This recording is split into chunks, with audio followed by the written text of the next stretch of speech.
Welcome to the 20th episode of Supply Chain India. I am Medha Verma. COVID has not prevented some brave hearts, such as Motor India's Bala Subramaniam Natarajan. With global giant tire maker Bridgestone trying to get a toehold in the commercial trucking segment, Bala and his team scripted a pan-India roadshow, logging close to 10,000 kilometers on the Indian highways. A few others connected to the motor industry also joined the bandwagon. In a freewheeling chat with Ramesh Kumar and Ravi, the mid-20s Motor India executive editor shares the nitty-gritties of this trip, which ran from January to March this year. Tell me, how did this project about, going along with the, Bridgestone tire company on a pan-India trip, particularly at a time when the entire country is in the grip of, COVID, tell me. Yeah, so we've been doing this campaign called Go Extra campaign in partnership with mainly Bridgestone India and also with Ashok Leyland, Deluxe Bearings, Jamna Auto and XLI TH Lighting as our partners. Basically, the idea was we mapped a route from Delhi, almost mapping similar to the Golden Quadrilateral route, going towards Uttar Pradesh, Madhya Pradesh, Telangana, Andhra Pradesh, Tamil Nadu, Karnataka, Maharashtra, Gujarat, Rajasthan, back to Delhi. So we mapped this route. The idea was to primarily take a new product from Bridgestone India, right, from the truck and bus division. They have a new product which they feel will be very, very important for this truck operators and bus operators. So mainly it is to spread and raise awareness about this particular product, but it doesn't end there. It has much more and many more aspects like creating awareness about safe driving, creating awareness about tips on how to save fuel, how to drive better, how to reduce costs with the other products who are partnering us as well. So this idea was born somewhere in the late December of 2020. Though it was COVID time, we took this up with the hope that we will be able to execute it. Thankfully, with the support of our partners, with the support of the stakeholders whom we reached out, with the support of transport associations across the country and with God's grace, we have been able to successfully execute the campaign across almost 2 months. We have done activation events at more than 30 locations across the country. All these are very, very important transport hubs across the country in 9 states across India. Overall, I think we were scheduled to do more than 6,000 kilometers as part of this campaign. But we had to skip Maharashtra due to COVID. We wanted to keep everybody safe. So we had to take a detour. So we've actually ended up doing more than 8,000 kilometers as part of the campaign. Wow. The campaign, particularly doing 8,000 kilometers, in the while the part of the country is still in the grip of COVID, is very commendable. But it's a very risky proposition. But anyhow, you guys have executed. It looks like. Okay. Absolutely. And what was the response like at each location? What was the kind of numbers? Yeah, response was I would say nothing less than phenomenal. Simply because most of the locations, most of the stakeholders, they felt that nobody had even attempted something like this for this community in the past. And when we say this community, we're talking about fleet operators and owners, truck drivers mainly, and also mechanics, garage people. So they feel that nobody really gives them the attention or the respect or the time for that matter to really come talk to them, spend half a day, conduct activities for them. Actually, when we put the whole thing together, right, we had around 5 brands actually partnering us. This is almost like a mini exhibition, which is going around the country. Mobile exhibition. Let us take a truck driver or a mechanic or sometimes even fleet operator. Do you think a driver or a mechanic sitting in Tamil Nadu will be able to attend a show happening in Delhi or in Mumbai? It will be in his dream section. So this is almost like we are bringing the exhibition to his doorstep and saying, Baba, come. These products are for you. Please come, have a touch and feel of the product. The experts will explain about it to you. Then you decide whether you want to go ahead and use these products in the future. So they were very, very happy. They were satisfied, and conducting little activities for them, little games for them, gave them a lot of satisfaction and joy more than anything. And for us to be doing such a thing for such an important fraternity gives us satisfaction and joy more than the business aspect of it. So response has been very, very encouraging and overwhelming, I would say. We are very, very happy with the whole. Yeah, Bala, tell me, which particular state, you really have, a excellent, reception. Yeah, in particular, the state which we are doing right now this week, Rajasthan has been out of the chart. I mean, it has been out of the roof, I would say, because drivers are coming and dancing, they're coming and singing. That shows, how much they're actually relating to such a campaign, such an initiative. Rajasthan is definitely up there. Andhra probably was definitely up there. The kind of arrangements, the stakeholders made there, and the kind of response the whole campaign received was phenomenal. It was much. We did not expect anything out of the roof in these places. We expected a satisfactory and a good campaign. But in particular, I would say these two were really good. But again, not to play down the other states for that matter, be it Madhya Pradesh, be it UP, Tamil Nadu, I think no need to ask about Tamil Nadu, areas like Namakkal, Salem, Tiruchendur and all. I mean, these are very important transport hubs. So they welcomed us. They were able to quickly realize and understand what we are doing. So because it's a very matured transport market. And tell me, is it a brand new truck, which Leyland gave it, or like a used to truck? What is it like?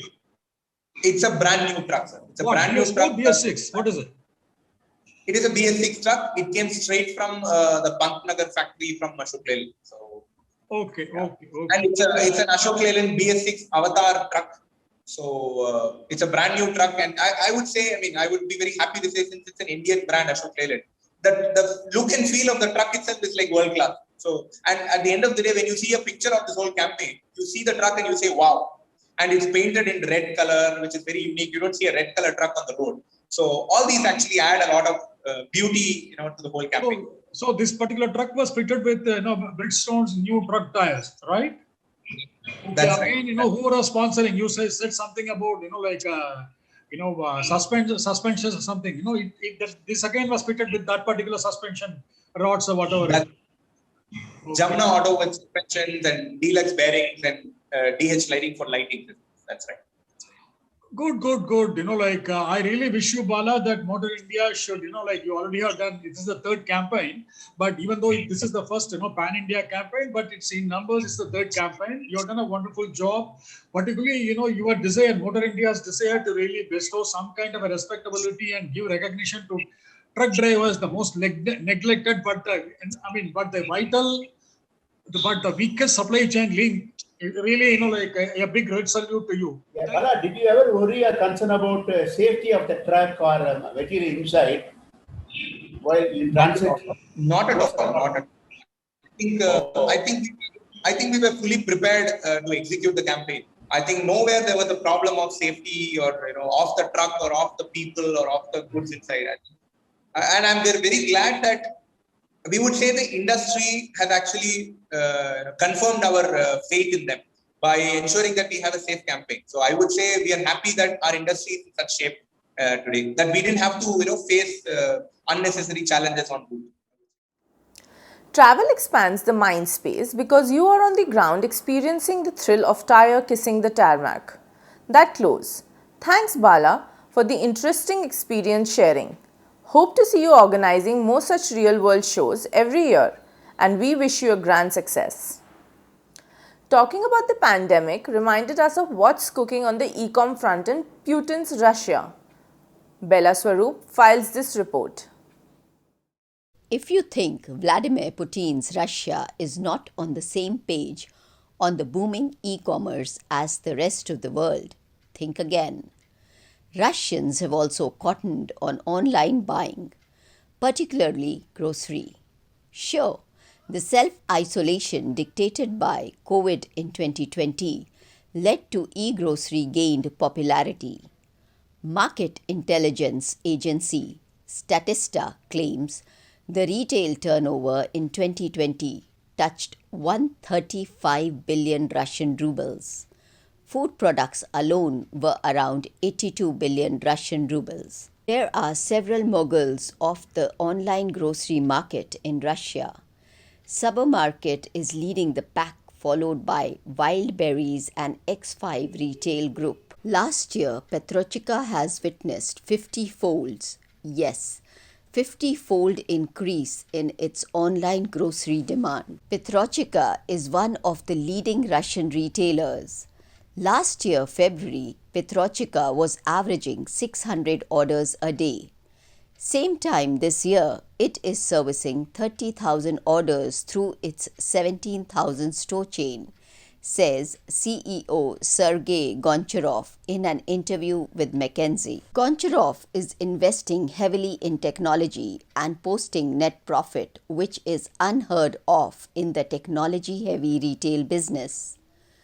2 years ago, Petrochika began investing in technology, and when COVID hit the world, the Russian retailer was able to service without any hitches. Goncharov told McKinsey that his focus is not about today or tomorrow, but 5-10 years ahead. He is pragmatic. He says that we will continue consuming food the way we do now. We will eat. We wouldn't just become integrated with machines and plug ourselves in and get charged with electricity or anything like that. Maybe in 100 years, but not in 10 years. According to Sergey Goncharov, it's useful to look at history as a basis for predicting what is to come. I also think the model of distributing food will not dramatically change. There will be various distribution channels to get food from the food producer to the end user. According to him, consumption will revolve around two paradigms: food as a utility and food as a pleasurable experience. So wisely, he is investing in real estate by allocating more space to cater to the pleasurable experience segment. Supermarkets are bound to play a big role in this regard. Again, he vacated the space occupied by dry fruits and allocated more space for fruits and vegetables. Petrochika is aiming at 26,000 stores in Russia to meet the growing demand. Past 5 years, it opened up 2,000 to 3,000 stores a year. X5 Retail, leading the pack, is also high on digital transformation. Its online hypermarket, Perekrestok Viprok, express delivery services, and 5-Post were already up and running. Across the globe, the food market landscape is changing fast, and Russia is not found wanting. Perekrestok Viprok, the online hypermarket, expanded its logistic infrastructure with new dark stores. The term dark stores refers to a retail distribution center or outlet that caters exclusively to online shopping. It is generally a large warehouse that can either be used to facilitate a collect and click service, whereby a client collects an item that they have ordered online, or an order fulfillment platform for online sales. The format was established in the United Kingdom, and its popularity has also spread to France. Interestingly, unwashed vegetables such as potatoes, carrots are priced dirt cheap, and consumers lap them up. Viewers, now that we know what's cooking in Kuknya, oof, that's Russian for kitchen, and how they are assessing ingredients during the pandemic. Well, we take a short break here. When we return, we cross over to Singapore to hear what Vidya Prakash has to offer in this edition. Stay tuned.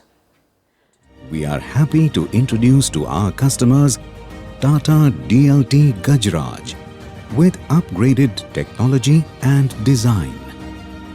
The conventional axle arrangement in the 4x2 prime mover has been redesigned to enable an increase in the payload up to 6.5 to 9 tons.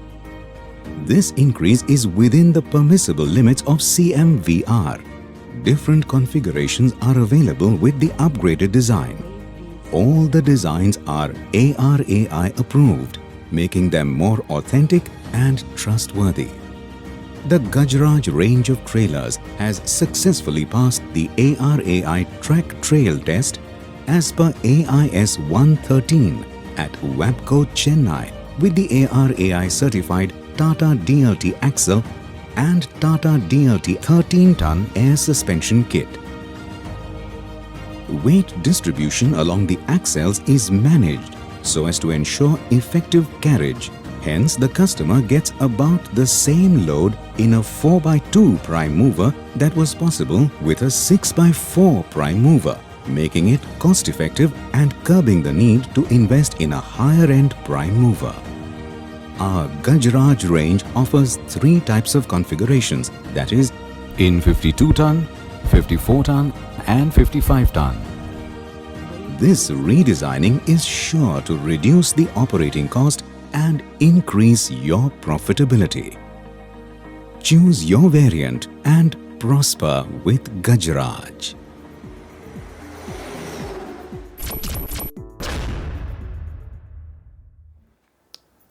Welcome back. The world's richest man, Jeff Bezos of Amazon, scouts for innovative ideas. Business is booming, courtesy China. You know how and why. Do you know how Bezos is quietly converting a golf course into warehouses to bridge the space shortage in these challenging times? Vidya Prakash from Singapore has this report. One of the biggest and positive fallouts of COVID-19 is the boost for online purchasing behavior and the resultant Ecom boom across the world. Self-isolation and the long periods of lockdown disincentivized the general public to opt for the most convenient form of transacting to access anything and everything under the sky. That is, buy online. Stocking of goods at the nearest locations to the consumer has become the focal point for sellers. This led to a classic demand-supply mismatch of warehouses. Thinking out of the box, global giants such as Amazon hit upon a novel idea to overcome this crisis. On the outskirts of New York, Amazon bought 111 acres of non-functional golf course to build a massive warehouse at an estimated cost of $380 million American dollars with a 3.8 million square feet storage space. Golf courses, as we know, occupies a large land parcel to set up 18-hole golf courses. The high and mighty frequent these large landscapes to play as well as to network between walking and teeing. Media reports claim that the United Parcel Service plans to build a 1 million square feet warehouse and distribution center in Philadelphia on what used to be a golf course. And Prologis will construct a 345,000 square feet industrial building on the Broadmoor Golf Course in Portland, Oregon. The e-commerce behemoth, Amazon, is a serious global player, and its customer-centric approach has catapulted it to the top slot. Converting golf courses into warehouses or fulfillment centers will not be a temporary measure because various surveys point out that the customer behavior of buying online will not peter away as well and when COVID is conquered. Online buying has showcased the ease of doing business from the customer's point of view. Convenience, price comparison, and therefore better selection, and above all, saving the right to or walk up to the aisles of supermarkets or hypermarkets are good value proposition. Does it mean the end of the road for neighborhood mom and pop stores or huge supermarkets? Unlikely. But one thing is sure, online purchase is here to stay. And so, the success of e-commerce. Will more golf course owners opt for selling off a portion of their land parcels for warehousing is worth pondering. Golf aficionados may not cherish this scenario, but at the end of the day, it is all business. Maybe lesser golf courses create a fresh demand-supply mismatch and thus fetch a premium for membership. Let us keep our fingers crossed. Not too far in the future, it is conceivable that a long line of heavy commercial vehicles or trucks instead of posh high-end cars of elite will dot the periphery of golf courses. Residents who bought property to enjoy the vast expanse of green and open space in front may not like it. That's another story. This is Vidya Prakash reporting for Supply Chain India from Singapore. By the way, back home in India, warehouse corralling ready-made garments in the city of apparels, Noida, that is, near the Indian capital Delhi, are empty with no fresh orders. Such empty warehouses are available for fresh tenants. Viewers, in the next edition, we will turn our spotlight on maritime scenario. Captain Gajanan Karanjikar was a sailor for over 30 years, Merchant Navy. He conducted a masterclass for Ramesh Kumar on Sagarmala, coastal shipping, government focus on building ports, Chinese superiority of leapfrogging its coastal shipping via massive bank finance route, or the European syndicate model, etc. Mind you, he rose from an intern to head the coastal shipping arm of a renowned logistics company until recently. Don't miss it. No academic but a real world champion. Well, that's all in this edition of Supply Chain India Episode 20. Hope you all liked it.